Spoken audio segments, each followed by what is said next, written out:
Hey, weirdos, I'm Ash. And I'm Elena. And this is Morbid.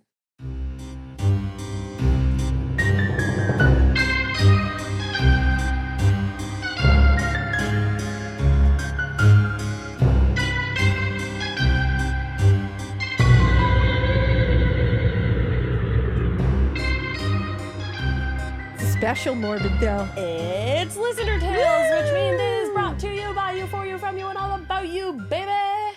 We love Listener Tales. And you love Listener Tales. There you Everyone go. loves Listener Tales. I could go on forever.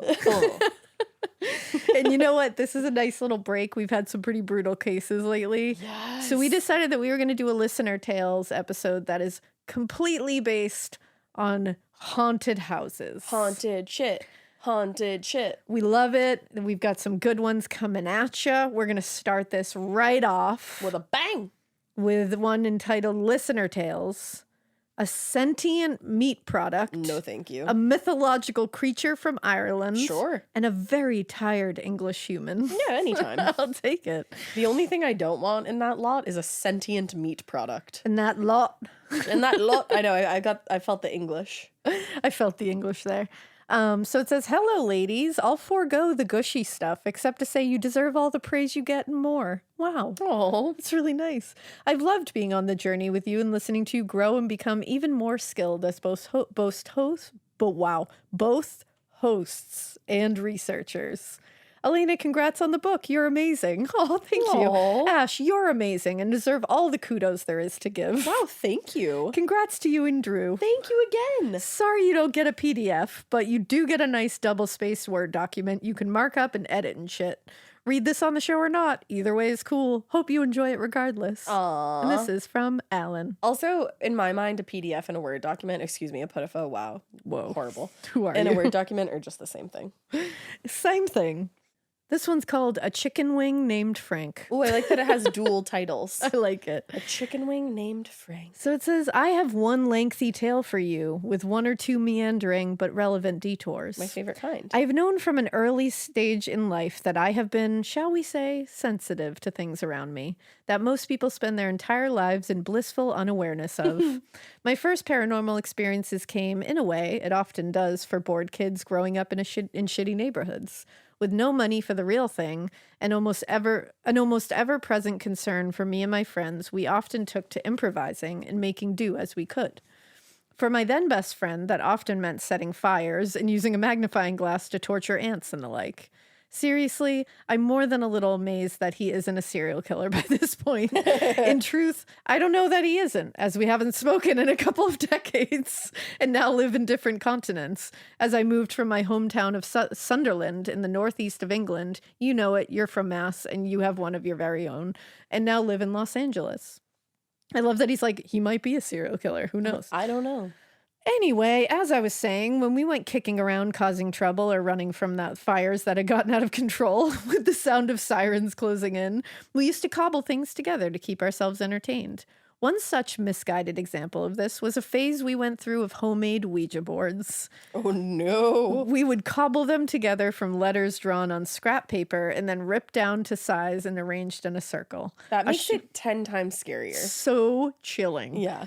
A shot glass for a planchette thrown into the mix, and we would yell at ghosts for attention. Wow. One typically damp English summer, we got to doing this almost on the daily and contacted what claimed to be the same spirit repeatedly.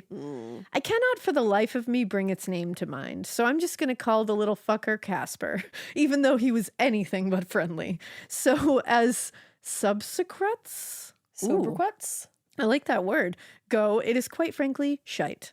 What's this? What is it? I don't know. Look it up, man. I'm about to. You just Wait. taught me a new word, I Alan. know. Do you want to hear it? I want to hear what it is. How you say it. Sobriquet. Sobriquet. Oh, we Sobriquet. should have known that. That was a person's silent T. nickname. Sobriquet. Sobriquet. Alan, you just taught me a new word, and I appreciate that My about you. sobriquet is Ash. Oh, shit.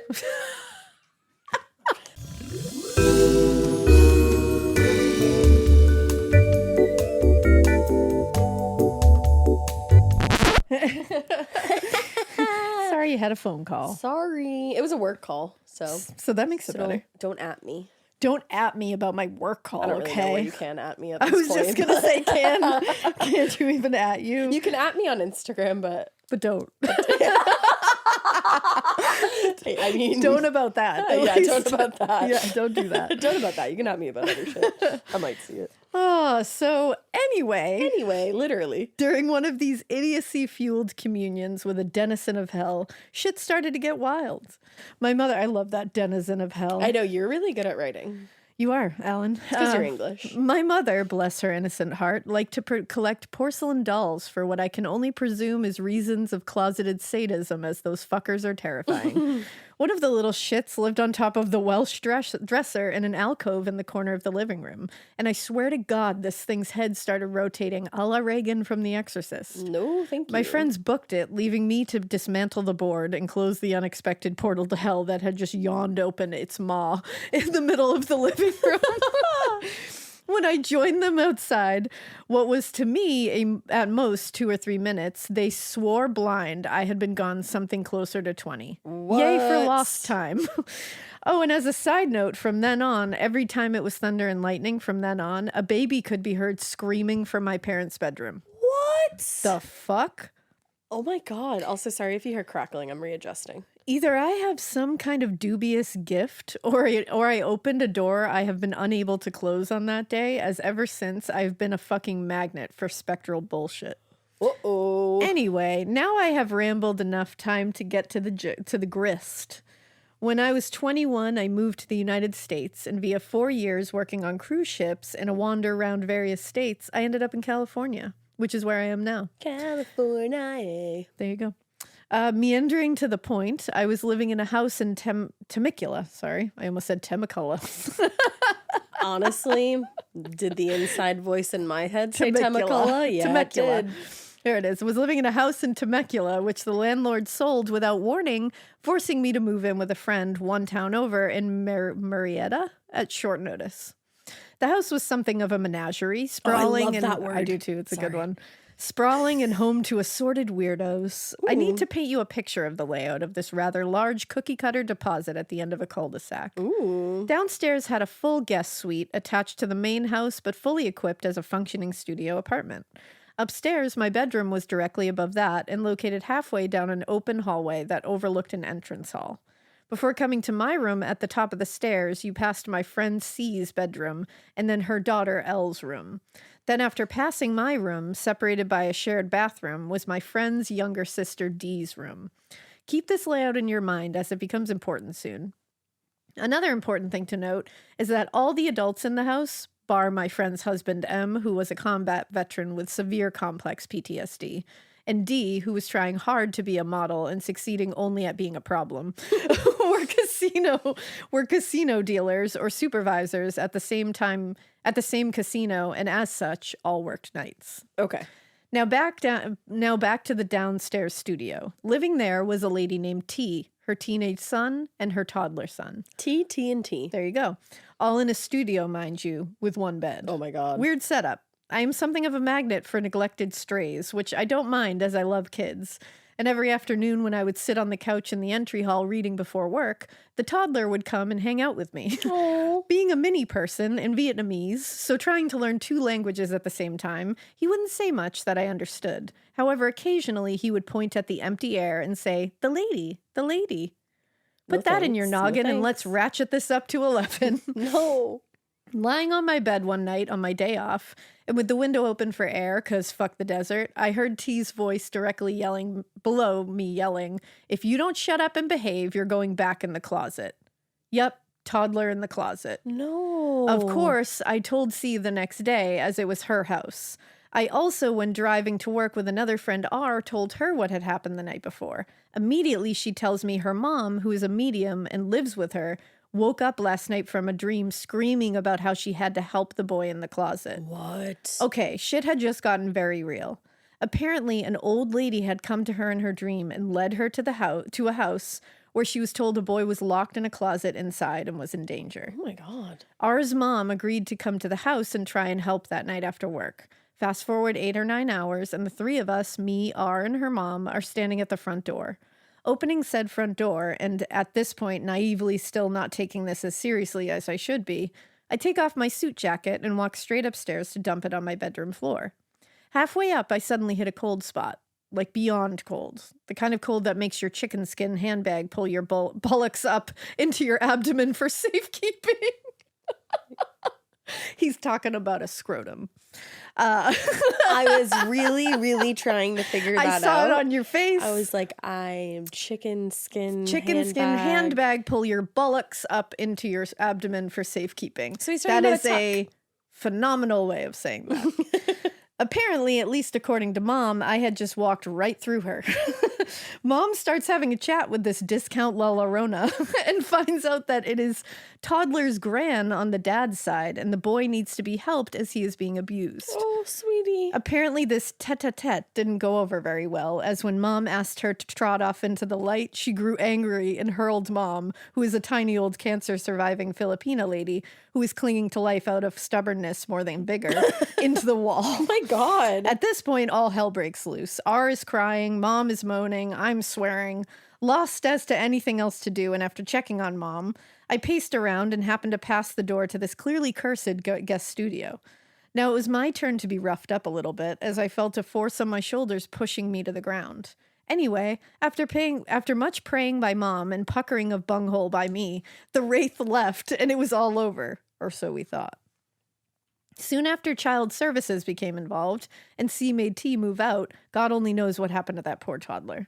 I still carry no small amount of guilt and regret over the whole situation. It was a mess all around, and I can only hope he is in a better place. Oh my God. For a brief period, there was relative calm and harmony in the house, at least as much as they could be, given the circumstances of the misfits clustered there together.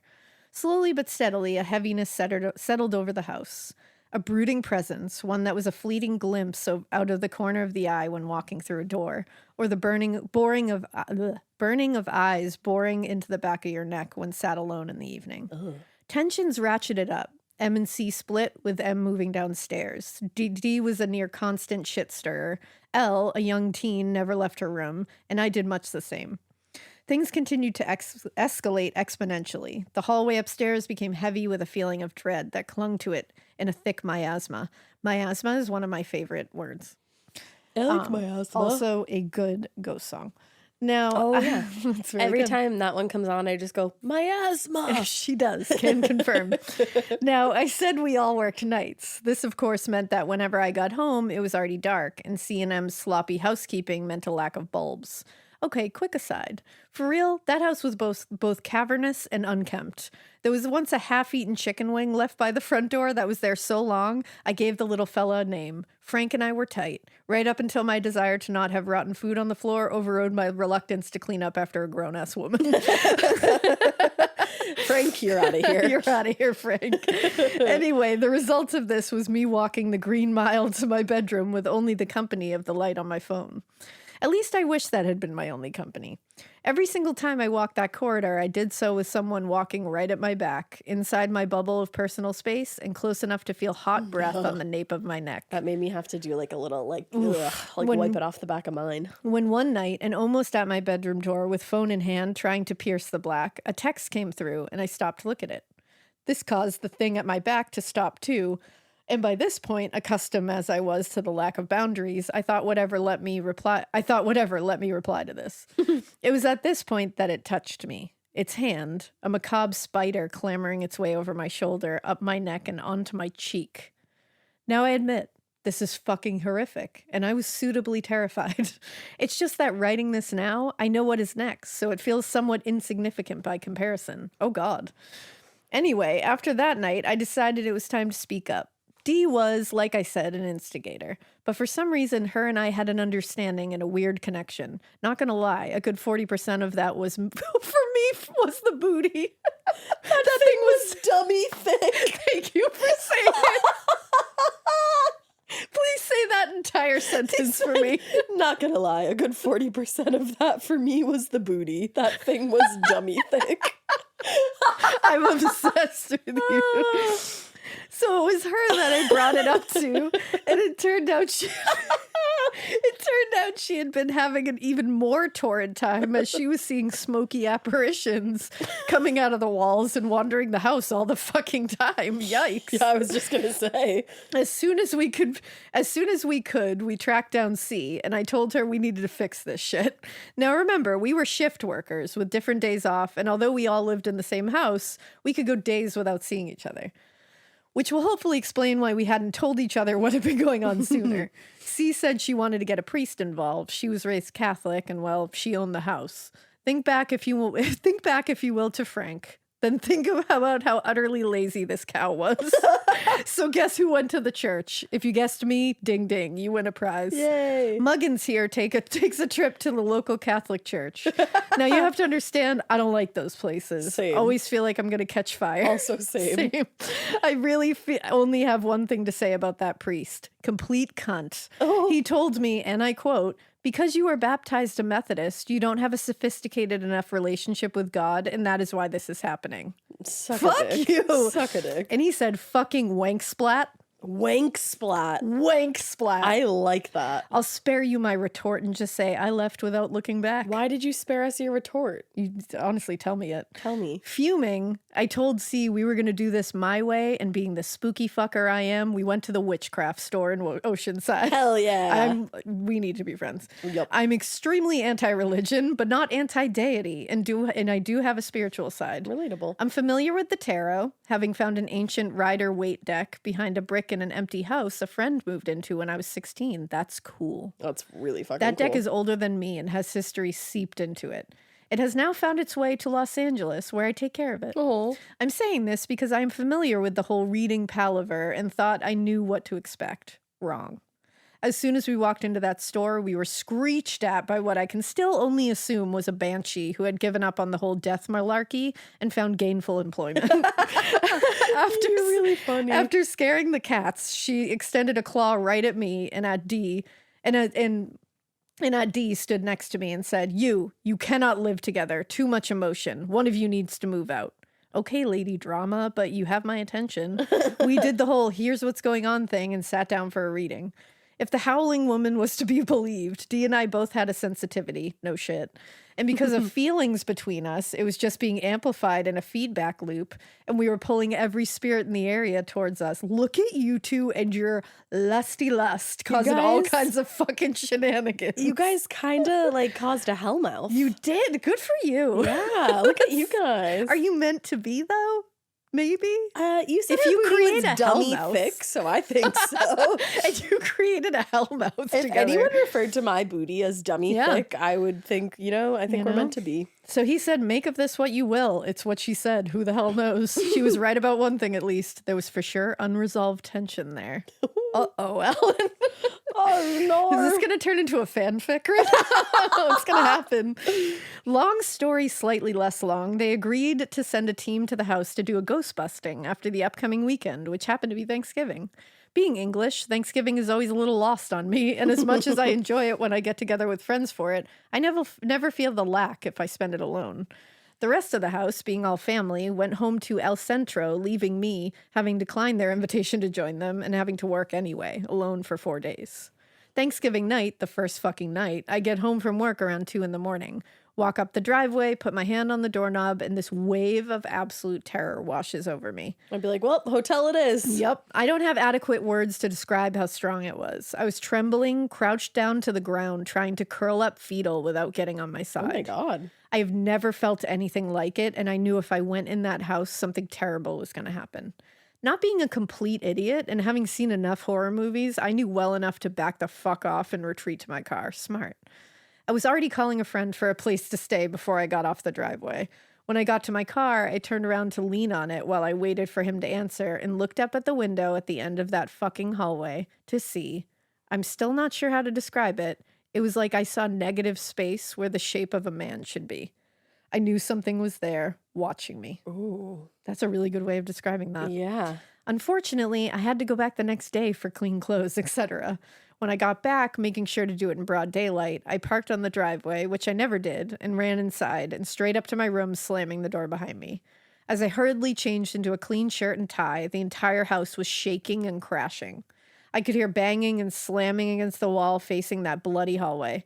I noped the fuck out of there as fast as I could and didn't go back until the following Monday, the day Ghostbusters were coming. It's giving casita. Right? The house is mad at you But like guys. angry casita. Yeah. I mean, casita was pretty angry. The end of Encanto. Yes. Spoiler alert. When they came, they rang the bell because that's what people do when they come to your house. I answered, and I shit you not, the 5 of them stepped into the entry hall, looked at each other, and immediately left.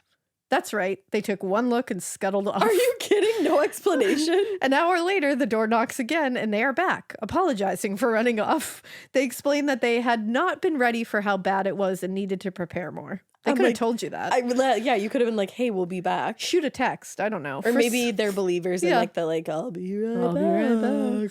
For some reason known to no one, C wanders off, leaving me to do all the talking. Seriously, this bitch. They do their thing, which takes about 3 hours and involved a lot of sage and candles with added chanting. When they had finished and came to report, it turned out we had a total of 6 spirits in the house. I honestly thought they were going to say more. Yeah. Ooh. The one following me was a child killer in life who had been executed. Fuck that. He had attached to me because he had sensed vulnerability. Here's where I tell you that I was abused as a child by an overly friendly teacher. Oh, I'm so sorry about that. That's so messed up. And that's really fucked up of that ghost. Yeah, of course it is. At the end of the hallway was a mischievous but harmless male ghost who missed being alive and made all the noise trying to get our attention. Oh my God. He had been who I saw at the window, and he never left that spot, as to do so would have meant he had to pass by the killer who he was afraid of. Oh, sweetie. I just got chills. I did too. Downstairs, there was an old lady and an unrelated old man who were just lost. Oh. Outside my bedroom was the ghost of my dad, who had sensed I was in danger and came back to protect me. My body is warming Full so chills. hard right now. It's going whom. He regularly fought with the killer and kept him out of my room. Holy shit. That's a dad. That is a dad. In Elle's room, her grandfather was doing much the same thing for her. There had been not 1, but 2 vortexes in the entry hall downstairs, and that, coupled with untrained abilities on the part of me and Dee, had been a huge pillar of light pulling everything and anything in. They said they had closed them, but if neither myself or Dee, or preferably both of us, left, they would not stay closed for long. I took their advice and moved the fuck out as soon as I could, into a place where the food didn't hang around long enough to gain sentience. Oh, and you never got to hook up with Dee. Damn it. Darn. That is my story. I'm going to include a couple of short things as a follow-up just to show how often this shit happens to me. However, feel free to leave this part out in the rare event you want to read this behemoth out loud. We do. I just did. So let's see. Oh, there's not much on this, so I'll read the rest. The place I live in right now is next to Sony Pictures in LA, on the same street, in fact. I started life as accommodation for cast members way back in the day. When I moved in, I felt the familiar presence of not being alone and always being watched. One night in the early weeks, I was woken up by a voice screaming, "Leave," in my ear. I said I worked in casinos. Well, I left that, and I'm now working on a PhD in clinical psychology. Badass. Casual. My focus is adult behavior and survivors of childhood sexual abuse. You are a badass. You are. Due to that and COVID limiting my lab time, I was conducting interviews in my apartment with people I know, so I could pitch an idea for more formal research later. When I was editing footage of one of my interviewees pausing in the recounting of their abuse to cry, there was a distinct female voice that said, "Go ahead, I'm listening," in the background. What? Ooh, chills. I had a psychic out again for this, and it being LA, it was, of course, one of those TV ones. That's just how the ludicrous place works. She showed up on my doorstep beating a drum and dancing while chanting. Great impressions for new neighbors. Lastly, I took a trip to Nashville recently as a friend's kid was about to give birth. And as I've known her kids since they were young, she had asked for me to be there. Oh my God. Somewhere in New Mexico, I had dozed off in the passenger seat and woke up to a dude sat between me and the driver, where the middle seat would be in a truck with a bench seat. He had a camera and was taking pictures, turned to look at me, and faded out. What? My stomach even just went, what? I know, that was a wild one. Was I wanting that or the stomach? What? My stomach's like, what? In Nashville, I had taken a nap one afternoon and upon waking, wandered through the living room and joined my friend outside for a smoke. Walking through, the pregnant daughter was snoozing on the couch and an old man was standing looking down at her smiling. I said hello, and he turned to look at me and said hello back. When I asked my friend who he was, no old man was over visiting. Another ghost. Oh my God. Just smiling down at a pregnant lady. Oh, that's sweet. My most recent experience, Hopefully. as recently as last month, I woke up in the middle of the night to someone stepping on my bed as if they were going to climb up between my legs. Not scary. I just said, stop that, and dozed back off. Stop that. Stop that. It's just dozed back off. I think it was just an entity not used to being perceived. My gift, Don't if you can perceive call me. it that, seems to be getting stronger as I age. I've now progressed to being able to see what before I could only feel, and I'm not sure how I feel about it. Thanks for taking the time to read what is way longer than I had planned. Feel free to use my name, Alan. Thanks, Alan. Alan, good fucking luck, brother. Your fucking stories are astonishing. And you write so, like, beautifully. I love when I can see it all in my head. I can I see that know. place in my head. That's, like, my favorite thing ever. And those ghosts, like, write a book about that, please. Because that sounds like such a cool idea. Like, you should write a book about those particular ones. It would be cool to write something about, like, a gaggle of ghosts in a place. Gaggle of ghosts. You know? I would That's love really that. cool. I know. I'm nervous for you, Alan. I'm nervous for you, but I feel like you've got a handle on it because you were like, stop that. Yeah. And And, then you just went referred back to to somebody's sleep. booty as dummy thick, so I think you're fine. I think you're okay, Alan. I'm not worried about you at all, actually. Dummy thick. I think you're going to And- be all right. And that was with 2 C's, y'all. It was. So that, I love that shit Alan. was thick. Alan for life. Alan forever. That was amazing. All right, I claim this one, and you might be disappointed. Listener tale. How do I break it to my family that me shitting my pants in first grade led to a red-eyed demon guy haunting us? How And do you? For all you folks that can't read this along with me, it's shitting, SHIDDING. Shitting. Shitting. It says, hello. Attached is a, I sounded like Gru. Attached is a size 14 font, double space, puttifa. Hope y'all enjoy and much love. Much love. Hello, my lovelies. My name is Natalie. Natalie. There you go. You can use my name. And I'm from Mass. Hey, Massachusetts gal. Hey. Unfortunately, from Western Mass, where it's all farms. Hey, I'm going so there tonight. pretty, though. But who doesn't love the smell of fresh cow shit at 7 a.m. on the way to work? Who doesn't? No hate to cows because they're cute, but man, they're stanky. Truth. You know, I kind of want cows. Yeah. I like really want like baby cows, and like I know they'll grow up. I was just going to say they will not stay baby cows. No, just I'm need aware. you to know that. but then I could continue to have baby cows. Baby cows. But I need a bull for that, I guess. You sure do. Yeah, and a much bigger yard. And experience with that kind of shit. Yeah, but I do want baby cows. So I know every listener tale starts. I do want baby cows, though. I do want baby cows at the end of the day. I'm just gonna start getting like weird contacts on Instagram. You sure are. Anyways, I know every listener tale starts out with gushing over our love for y'all, but I'm still gonna do it, so suck it. Absolutely. I was first introduced to you guys by my sister, and I fell so deeply in love with the podcast. I love the way you guys write and talk about these cases. Please don't ever stop. Aw, Thank thanks. you. I got my mom hooked on the pod, and the first episodes I had her listen to was the John Wayne Gacy series. Eek. Probably ruined her lovely flight to Tennessee, but sorry, Truth. not sorry, Mom. Yeah, that was an interesting flight for Mama. I even got my boyfriend to listen to some episodes with me. Side note, he usually doesn't like podcasts and doesn't believe in paranormal spoopy ghosties. Like, what? Who am I dating? And he loves the pod too. Oh, I love it. Thanks, everybody. Every time there's a new episode, I get so excited to listen to y'all's banter. It makes my heart so happy. Thank you, thank you, thank you. You make my heart so happy. Agreed. Anyways, here is the time that me shitting my pants in the first grade led to the big scary red-eyed demon dude haunting my family. Smiley face, smiley face. obsessed. My sister was also drafting a story about this, but that was a while ago, and I don't know if she sent it in, so sorry, sis. Love ya. I love it. So it all started on that day in first grade.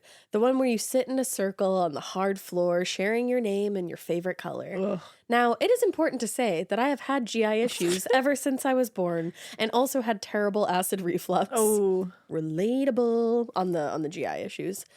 So whatever little Natalie had eaten that morning, boom, straight to my asshole, ready to come out like a rocket. Needless to say, really had to shit.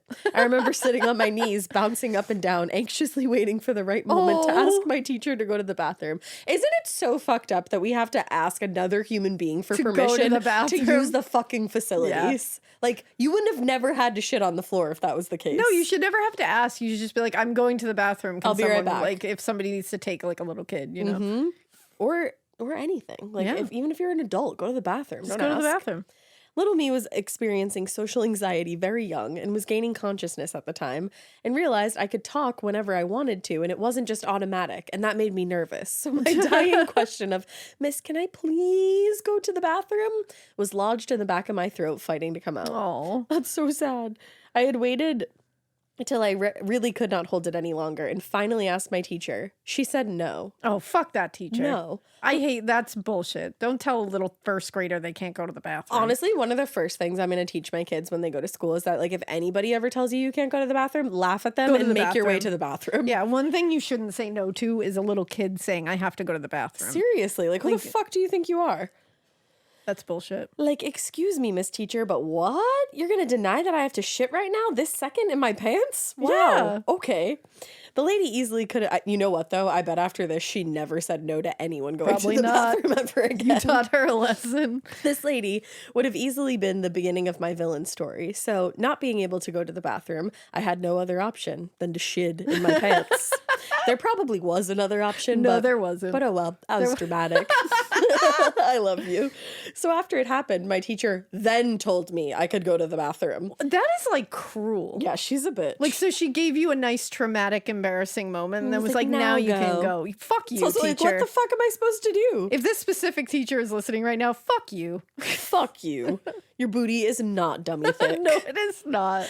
Man, I wanted to slap her, but off I went, waddling to the bathroom. Aww. I did, in fact, flush my underwear down the toilet because I really just wanted to hide that I just did that. Oh, I want to hug you. They probably did find out after having massive plumbing issues, but I digress. Good. I hope they did. Yeah, they deserved them.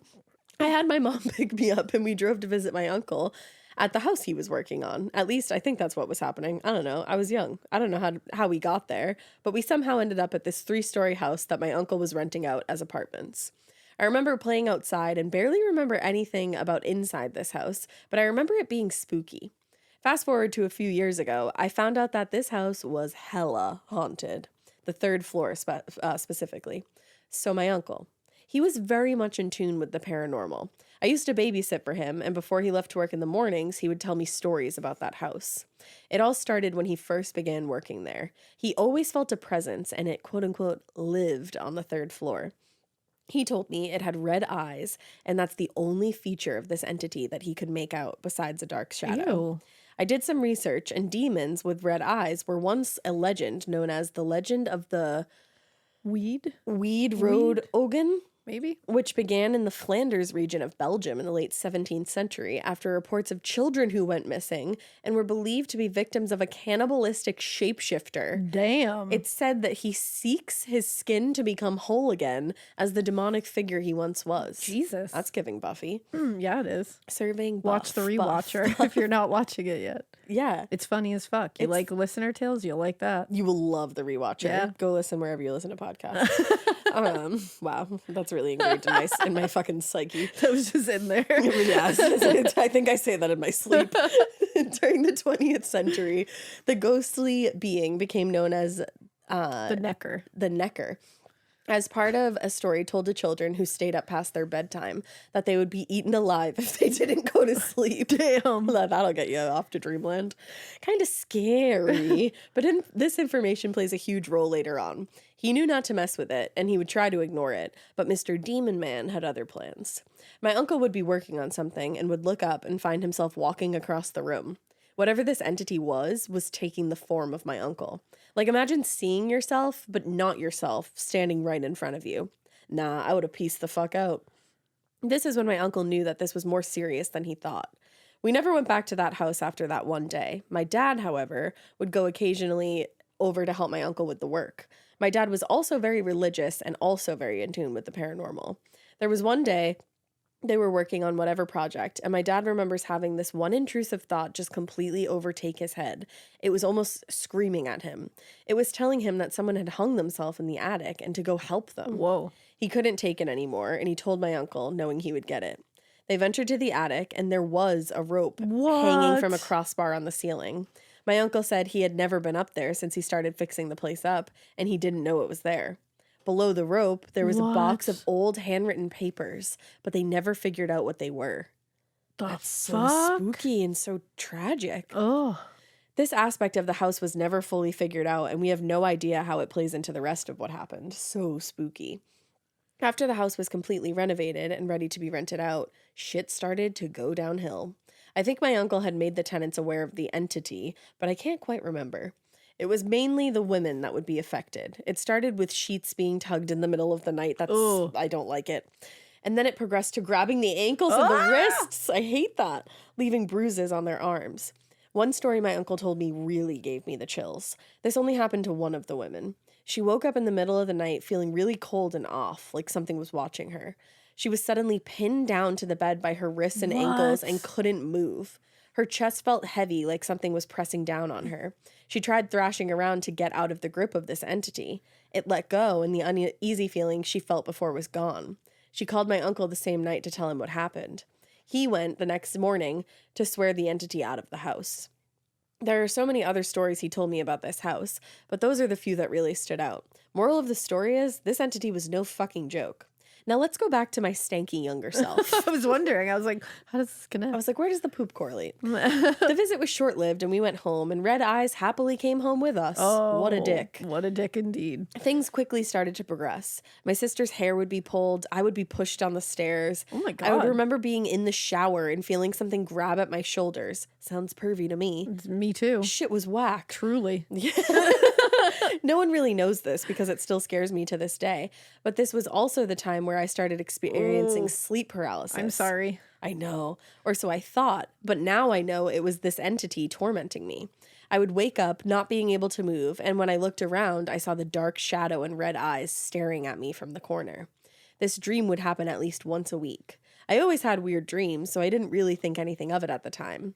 But this tormenting behavior continued for a few weeks, until my dad faced it eye to eye.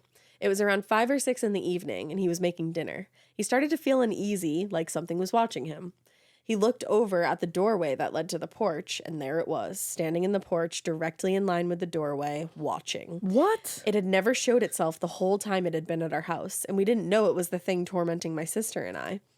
My dad had put the pieces together, and he was pissed. I mean, for obvious reasons. Like, if something was tormenting my young children, I'd go full mama bear and square up with any demon. Hell yeah, let's go. Let's go. Cage match. My dad swore the entity out of our house, and it left. As simple as that. Damn, your dad is powerful. He is. Whatever this thing was, only wanted to mess with people, and I'm happy it was nothing more than that. Where it left to, we don't know, but it was probably mad that my stanky ass walked into his home and stunk up the place and wanted to get back at me. So, sorry, fam. I'm obsessed with you. Although this isn't the reason Demon Guy followed us back home. What a coincidence it was that it was the very same day I shitted my pants. For a few years this happened. My sister and I, and sometimes my dad, would feel uneasy whenever we drove by the house. I don't get the feeling anymore, which makes me wonder what our demon friend is up to now. Hope he's living the life, not being perverted or fucking with people's lives. Me too. But that's my story. If you want to hear the other tales of the house or my uncle's other paranormal stories, let me know and I'll send them in. We do. Send them in. Send them in. Best wishes, and I hope y'all keep it weird, but not so weird that take it away, Ash. Not so weird that you're a teacher that tells a little kid that they can't go to the bathroom, so then they end up shitting their pants in your classroom, and you're like, oh, actually, now you can go to the bathroom. Definitely keep it so weird that if that happens to you, you flush your underwear down the toilet, because fuck that school and that whole entire system. But don't keep it so weird that you bring a red-eyed demon home with you, because you really don't want to experience that, and it sounds kind of messy. Bye. Yeah. You know? You know what I mean? Don't do any of that. I hadn't done like a good one in a while. Wow. And it felt nice. That was really good. Thanks. And Natalie, damn. Is all I have to say. Damn. Just damn. Damn, Natalie. Natalie. So should I read, because you'll read the other one. Should Let's I see. read about the time I bought a demon house? Yeah. Or living in a notoriously haunted house. You read whatever your little black heart desires. I'm going to go with bitch. notoriously. You know what? It just like spoke to me. I thought you were going to. Yeah. And it made me want to say, notorious. That's what I was thinking. I was like, I know. Duran. It's called, It's called right, you know? I'm making a motion between our two heads. And I'm like, it's called something I can't. Telepathy. There it is. There it is. Telepathy. The way I said ESPN. that. It's ESPN or something. It's like I have ESPN or something. So, living in a notoriously haunted house. Yeah, Hope you that. guys enjoy this listener tale about the 5 years my family spent in the most well-known haunted house in our county. Oh my God, I thought that said country, and I was like, In our country. Like, what the fuck? All right, let's see. You can probably tell from the title that this story is a doozy. I can. Let me tell you, my life has been one hell of a wild ride. The 5 years my family spent in this house is just the icing on the cake. But first, allow me to introduce myself. Hey, y'all. My name is Mary Grace, and I'm from a small town in South Carolina. That's such a pretty name. Mary Grace. I know, Mary Grace. Feel free to say all that out loud. I found Morbid about a year ago when my commute to work was an hour, and I desperately needed to kill time. You guys were exactly what I was looking for. I've been hooked since day one, and now I listen to every one of your episodes while I'm going to bed at night. Side note, not the best time to listen to stories of people being brutally murdered. Yeah, I think they just did a study about that. You guys are all fucked. Yeah, apparently you're all fucked. Yeah. But like, so are we. So But I it's love fine. it. Yeah. I cannot tell y'all how many times I've considered writing about my haunted experiences, but even thinking about some of the things that happened put an uneasy feeling in my stomach. Ooh. Today, however, I am determined to get it all out in writing, so here's to trying. It all started in August 2011, about 3 months before my 12th birthday, November 6th. My family had grown tired of the violence that had surrounded us in our Charlotte, North Carolina neighborhood. The last straw was drawn the day my mother was held at gunpoint in our front yard after bravely confronting the man she saw running away with my brand new bicycle, the one they had spent months saving to buy me. Oh my God, I love that she was like, listen up here, Like, I will motherfucker. fuck you up. We moved in with my grandparents that night and then to a different state entirely within weeks. I was just about to enter middle school, and my sister, my sister entering the 10th grade at the time. So we were not thrilled about the move, to say the least. Oh, that's shitty timing. However, my parents needed to heal from the violence and fear they had endured and somehow mostly shielded my sister and me from. Good parents. I know, right? A Victorian home in the heart of a small town seemed like the place to do it. Hell yeah, it does. So in we moved. Box after box, we made the nearly 200-year-old house a home. This is like the beginning of the scariest movie. It absolutely is. I love it. I remember feeling like I was in a castle. We went from 1,000-square-foot home to a nearly 4,000-square-foot one seemingly overnight. Damn. I was in awe of it. From the grand entryway to my massive bedroom with 6 windows, I couldn't believe it was all ours. I remember wondering how my parents could afford a place like that, but I didn't want to question it. I wouldn't find out until much later that the rent was extremely low due to the inability to keep tenants occupying the space, aka keep them from running out the door muttering about ghosts. That's right, we had moved into a haunted house. Let's go. Strange events began occurring almost immediately after our move. It started small. One day my uncle noticed candlesticks on the ground in the dining room. He figured they had fallen from the candle holders on the mantle, so he simply picked them back up and put them back in the candle holders. As he walked out of the room, he heard something smack the window. He turned to look, and the candlesticks were on the ground again, but this time on the other side of the room. Things like this continued. The candlesticks were moved or thrown so frequently that my mother eventually put them in a drawer in the butler's pantry. Chairs would often slide across the room, glasses mysteriously fell from the cabinets and shattered, lights turned themselves on and off at will, and playing cards would often be found spread neatly across the living room floor.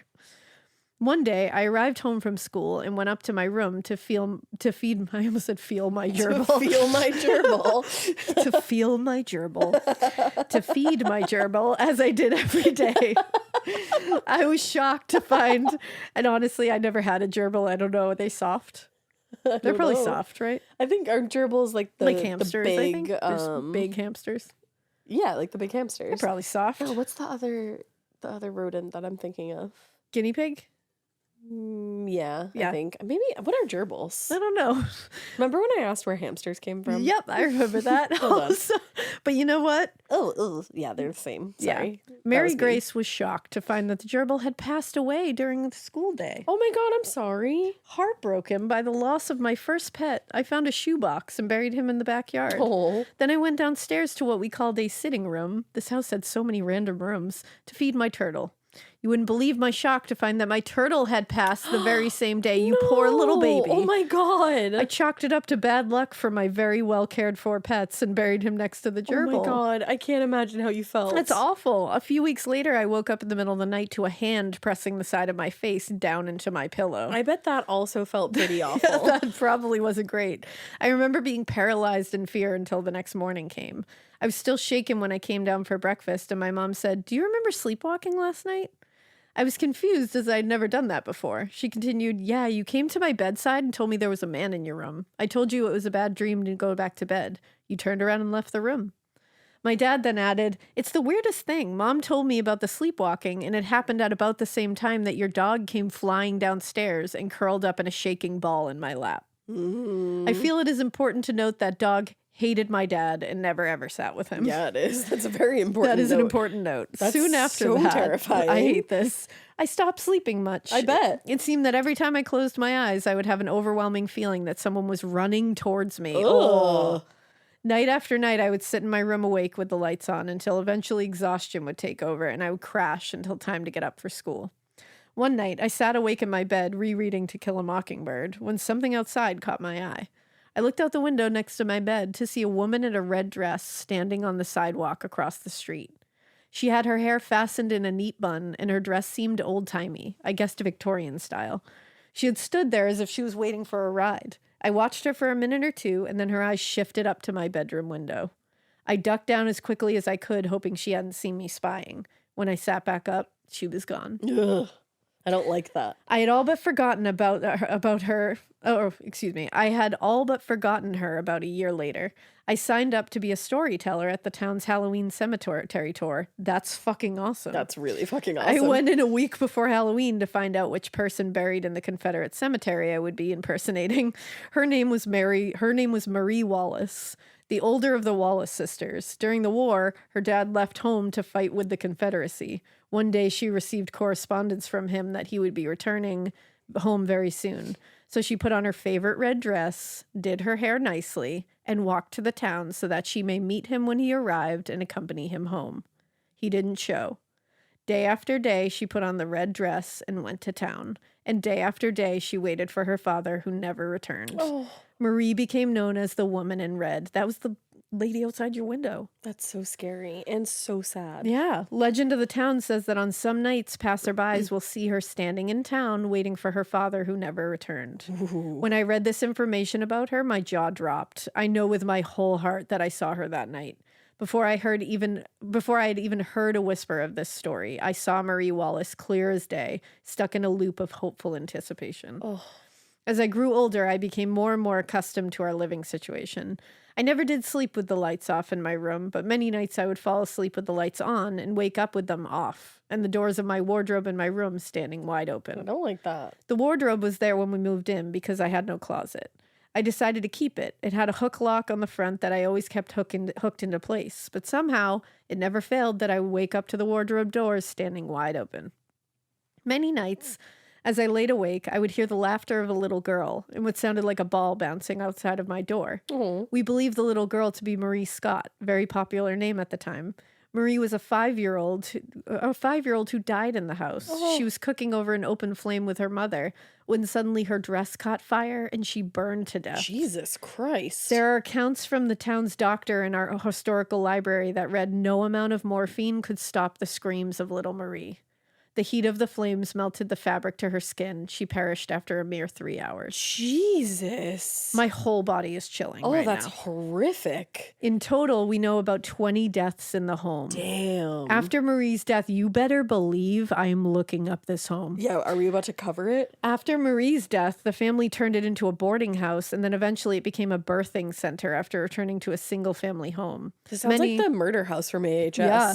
You're right. Many of the deaths were, of course, mothers and babies. However, one death in particular happened in my bedroom. A woman was struck by a car in 1930 and was put in my room to rest. It is said that she died before the doctor could arrive. Ooh, that's freaky. Eventually, due to matters out of our own hands, we were told to move and given very little notice to do so. The sweet landlord that we had fostered a friendship with passed at 94 years old, and her estranged son got the house we were living in.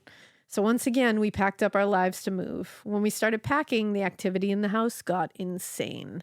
I was shoved down the stairs by something that I could clearly feel but not see, and I fractured my wrist. Oh, wow. My sister came home from college to help with the move and complained that she could not sleep because she was being woken up at night by women cackling on the screen porch connected to her bedroom. Just women cackling out on the bedroom. Just vibing out there. Just vibing. Just having a fucking time. They were probably playing cards or some shit. Hell yeah, just cackling. I kinda talking love about that. the lady down the street and she's cheating on her husband. You know they were just sitting there gossiping. Mm-hmm. Yeah, drinking sweet tea. Oh, You know? living. The crawl space into the attic was constantly coming open. Furniture from downstairs was being found in the hallway upstairs. What? Furniture that was no more than 60 pounds became far too heavy for 2 people to pick up. It goes on and on. I've never heard of that. That's wild. I've also never heard of that. That's insane. On moving day, I loaded all of my things to the foyer downstairs and did a quick sweep of the upstairs. After all the boxes from the foyer were on a trailer, my mom told me to do another sweep upstairs. In perfect teenager, I rolled my eyes and stomped back up the stairs. You would never believe the way my heart started racing when I found a pile of moving boxes neatly stacked in the center of my once empty room. I quickly loaded them onto the trailer and then told my mom that I was going to walk to the new house 2 blocks away, still in the historic district. After I left, my mom began waxing the floors downstairs. She loved that house and wanted to leave it as close to perfect condition as she could. Oh. Midway through waxing, my granddad, a hardcore non-believer in all things spooky, yelled my mom's name in an alarmed tone. It wasn't until then that my mom realized all the hair on her head was standing up straight, as if someone was standing above her and pulling it. Oh my God. She quickly reached up and started smoothing it down.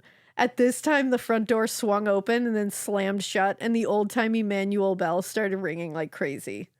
They both made a beeline for the front door. My granddad said the last thing he saw before slamming it shut was a snake sliding down from the banister of the stairs. What? Okay, Kraft. I'm screaming. Holy cannoli. So that's my story. There's so much more that happened while living there, but I just picked out the things that still stand out in my mind. I hope you enjoyed and that it didn't freak you out too much. It did. Nowadays, I get to sleep soundly in the dark, snuggled up to my soon-to-be husband. June 4th, 2022, baby. You're married. He's your husband. He's your husband. Congratulations. I love it. And actually, it's like a little over a year. Happy year anniversary. Oh, yeah. Yeah. I was like, no, it's not. I was like, it's like a month. No, it was last year. Yeah, congrats. I love this man with my whole heart and honestly wish I could introduce the whole world to him just so they could know how amazing he is. Oh my God. Your love is beautiful. I love your love. Thank y'all for enduring my lengthy tale. Keep it weird. You're like Mary. so sweet. Mary Grace. Mary that Grace. was compelling. It was amazing. Incredible. I can't believe you endured that. Seriously. I'm amazed by you. That was such a cool story. Holy shit. That's a lot, man. Damn. Holy shit.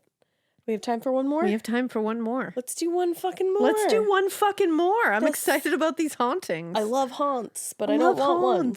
This one is called Listener Tale About the Time I Bought a Demon House. Yay, demon houses. Hello. Oh, I see a dog. Sorry. Hold on. Doge. I'm busy. Oh. I see a dog. Sorry, I'm busy. It was a dog that this person sent. Hello, ladies. I've attached a patafa and a couple of pictures to go along with the tale about the time my husband and I bought a demon house with a ghost-infested dresser. It's a wild ride. Hello, ladies. My name is Desiree. Yes, you may use my name. And I have been obsessed with the podcast for at least a year now, and it has been the highlight of many road trips for me. Thank you.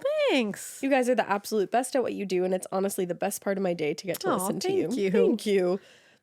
Okay. Enough of me being gushy about how amazing you are. I recently listened to the listener tale from Brad and his crazy house, and I just knew that I finally had to submit mine. I remember Brad's tale. That was wild. That was wild. Actually, it's in this folder. Hearing his story made me feel so validated for what I went through. So, Brad, if you're listening to this, you're not alone and living in a crazy-ass house. We are in this together, bud.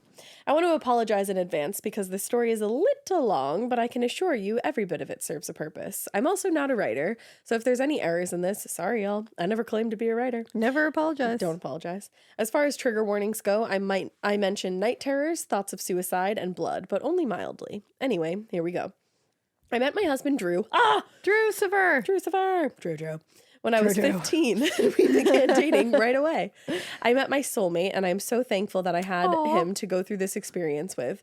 All of your loves are beautiful. I know. The theme even is Alan and C and her what D. is it? Or D, excuse me. And her stupid thick. No, dummy thick. Dummy thickica. thick booty. I'm here for all of your loves. I love love, even when it's about dummy thick booties. Well, we got married.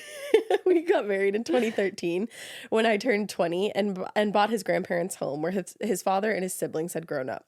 We couldn't have been any more excited. However, that was short-lived because we barely had signed the papers for the house when one of his aunts asked me if I was sure I wanted to move into a haunted house. Oh, come on. Cue me looking into the camera like I'm on an episode of The Office. Is she fucking serious? She waited till we signed the papers. Stanley, is he the fucking serious guy? Come on. Oh, wow, you just looked like him. I look like Stanley. You did the mouth thing that Stanley does. Yes, exactly. Me being me, I just thought she was joking. That was until nearly every sibling had chipped in at some point about their experiences as well. They ranged from hearing voices to being held down in bed. I feel like this should have been said before we agreed to buy the house, but whatever. I told myself I'd just be Zach Baggins for a bit. After all, how bad could it be? Me saying that line was the worst thing I ever could have said. We've all been there. Yep. Now, my husband and I did what every good horror movie tells you not to do, and we decided to renovate the entire house. Oh, no. I love it. Not just a few cans of paint and new appliances kind of renovation, but we completely gutted the house. No. Uh-oh, you're waking them all up. I'm worried. That was probably our first mistake, but sue me for wanting to have the house of my dreams. Never. If I was going to be living in a haunted house, then I was damn sure going to make it worth it. Hell yeah. We decided we were going to gut the downstairs where our master bedroom and main living space was, use the upstairs for storage, and update it as we could. In one of the bedrooms upstairs, there was a very beautiful, very old dresser that had plates stating, and I can read. It was a very old dresser that had a plate stating it was made in 1912. It was strange to me because the mirror wasn't even hazy like most old pieces tend to be, and it was huge. It was so big that they actually had the upstairs built around it because it wouldn't fit down the stairwell. That's awesome. That's wild. Something about that seemed weird to me too, but whatever. It was just a dresser. Yeah. It's important to note that during this time, my husband worked out of state in Pennsylvania, so he was only home on 1 or 2 weekends a month, which meant that I was alone in that house quite a bit. During the day, I would go into one of the bedrooms upstairs to try to unpack our things, but I would always avoid being up there at night. I can't describe it, but there was just a bad feeling up there, so much so that I couldn't even walk by the bottom of the stairs after dark either. We had a small Yorkie. Yes, I will attach a photo just for you. Oh, thank you. I was literally so excited. Who wouldn't walk past the stairs either. He would walk up to them, then back his way into the next room without taking his eyes off the top of the stairs. He had never even tried to step so much as a paw onto the steps. But one day, he got brave. He made it to the very top of the stairs before something startled him, and he jumped from the top and fell all the way down the wooden steps with such force that he slammed into the wall at the bottom. Oh. He was completely fine, thank goodness. God. But he never went over there again. Mikey just almost shat himself. Right? Mikey almost shitted his pants. Shitted. The whole time, I almost shitted also.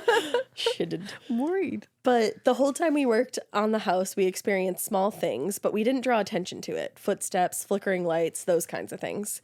I told myself that was as bad as it, that if that was as bad as it got, then I was fine. It was weird, but I could deal with it.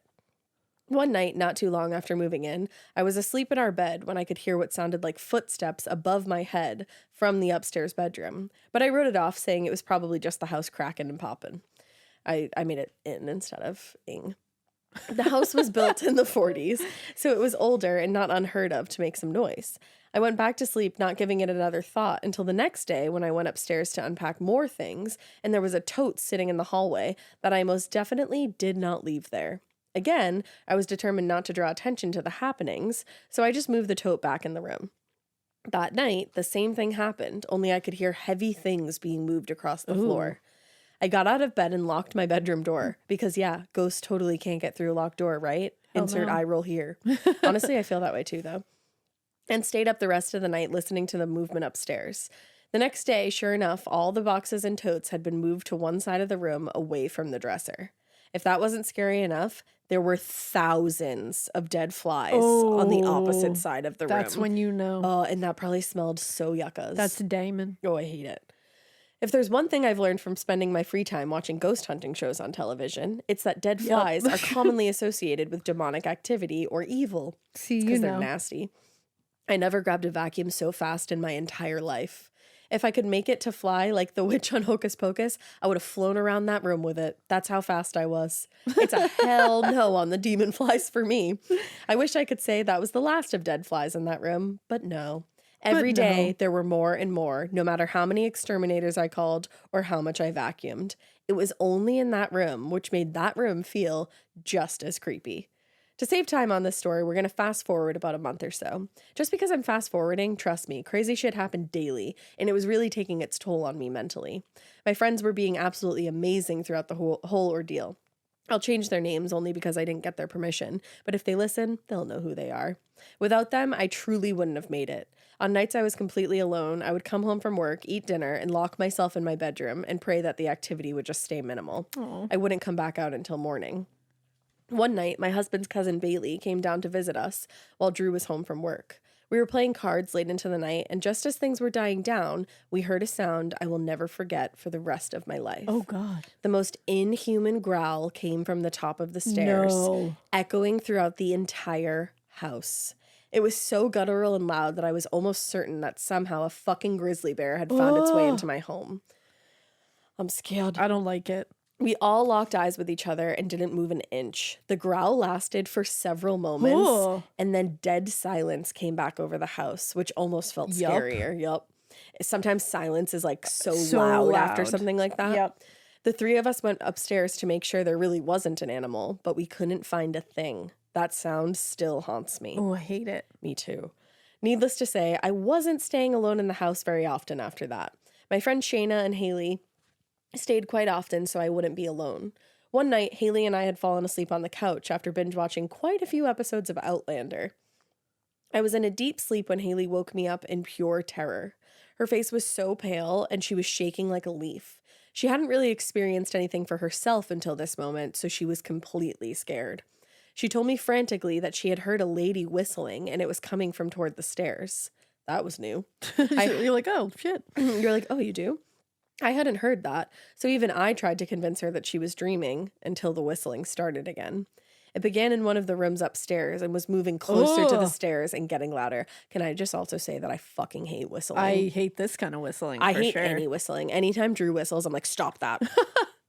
I grabbed Haley's hands and we ran out onto the front porch where we stayed until the sun came up. She didn't stay at night anymore, and I can't say I blame her. Nah. God bless Shayna, though, because she stayed nearly every night she could just so I wasn't experiencing what I did alone.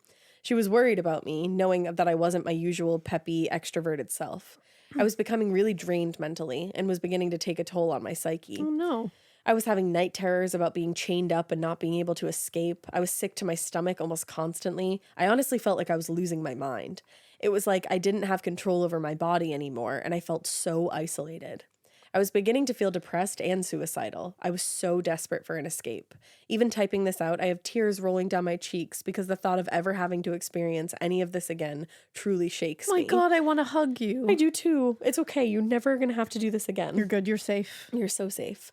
Again, to shorten this story, I'll tell you about the worst night Shayna and I had. Growls, things being moved, flickering lights, etc. We were exhausted. The activity had been constant that night. She had woken up and come into my room after the growling started, and where we were sitting on the edge of my bed debating on getting a hotel, to be quite honest. From this viewpoint, we could see the main bathroom downstairs across the house. Suddenly, the main bathroom door slammed shut with such a force that it shook the walls and rattled photos on the walls. We barely had time to look at each other before my bedroom door was being slammed just as loud. Ooh, I hate it. I really hate this. This is such an angry entity. Yeah. Our screams erupted throughout the house, yet not a single neighbor came to check. Thanks, neighbors. Way to go. For real. When I went to open my door, it wouldn't budge. It was like something was holding it from the other side. I was frantic, trying to get it to move. Shayna and I were both crying and desperately trying to get out. When it finally let go, I ran outside and collapsed in the yard. I'm not a highly religious person, but I was praying harder than ever, just trying to make it all stop, which led to Drew and I having the house blessed. That didn't work either. Holy shit. Now, I could sit here and tell you about every single detail that ever happened, but I want to wrap this up so you don't have an hour-long tale just on my account. Even if we did, it'd be fine. You could be the next Brad. Hell yeah. Just know there's so much more to this story that I can bear to write. I'll leave you with the 2 final instances that ultimately led to Drew and I hightailing it out of there. Damn, your dream house. I know. I'm so sorry that happened. Yeah. Haley came over and told me she'd help me move things into the less creepy bedroom upstairs so we could just close off the room that had held such bad feelings. And maybe if we could close it off, then the activity would cease for a bit, or at least be less active. As we were moving things, she placed her hand on the creepy dresser I previously mentioned, and she instantly gasped. She told me she saw a woman in old-time clothing holding a knife hiding from a man. What? She was completely convinced that that was the woman we had heard whistling. I don't know how much I believed in clairvoyance before then, but personally, that definitely made me think twice about it. Holy shit. That's wild. That same evening, I went to dinner with Bailey, and when we got back to the house, there was a dinner knife stabbed into my back door. Shut up. Oh my God. No. I didn't go inside that night, thank goodness. I would yell at you if you did, and stayed with her. Drew was coming home the next day, and I was going to tell him that I could no longer stay in the house. The next morning, I went back to the house just a short time before Drew was due to be there. I was cleaning up around the house and found a few items of clothes I needed to take upstairs. I told myself I would just run up there, toss the clothes, and run back down. Halfway up the stairs, I felt what I thought was a cobweb across my cheek, so I swiped it away when I noticed there was a little droplet of blood on my hand. What? I go to the creepy dresser to inspect where it could have come from. That's when I see in the mirror there was a small but deep gash on my cheek. What? I'll attach a picture, but it doesn't do it justice how deep it was. It was like somebody had taken their fingernail and stabbed it deep into my face. Oh, yeah. Holy shit. I couldn't believe what I was seeing. I backed away from the dresser and I could feel such a dark presence. I raced to the bottom of the stairs where I could see Drew pulling in the driveway. To sum it up, we sold that house in less than a month and moved even sooner than that. I was done being haunted. Yeah. Drew felt so horrible for not being able to be there for me, but he never once hesitated to be my support or to answer any phone calls or FaceTimes at all hours of the night. If it weren't for his love and support and that of my friends, I never would have survived it. I'm so glad you have those people around Me too. you. You deserve it. And that is the end of that demon house tale. To end on a lighter note, I did get the home of my dreams this time. No demon, ghost, poltergeist, infested dresser included. Keep it weird, y'all. Yay! Oh, that makes me so happy. And that also, makes me happy. That scratch is so scary. Or that gash, wild. really. Desiree, that's your name. I was like, I want to make sure I can say it. Oh my goodness, Desiree. Damn. I'm Desiree. so sorry that you guys all had to deal with like crazy ass hauntings in your house. You guys handled it like champions, all of you, though. But it's like supposed to be the one place that you can like get away from all the crazy ass shit in the world. But then like if it's the one place where all the crazy ass shit in the world is, where do you go? It kind of looks like everybody ended up in the right place, though. Yeah, it's they like all ended they up weren't like, supposed to be where they were. Yeah. I love it. I love that. I love you guys. I want to write a ghost story now. I know. I love a good ghost story. Oh, feeling so haunted. Have ghost. Oh, you have everything. Yeah, good job. That's my favorite one. Well, we love ya, and we hope you keep listening. And we hope you keep it weird. But not so weird that you live in a haunted house because, oh my gosh, it sounds so scary and I would be pooping my pants all the time, or excuse me, shitting them. But make sure that your booty is dummy thick. Yeah, baby. Make sure your booty is dummy thick. Dummy thick.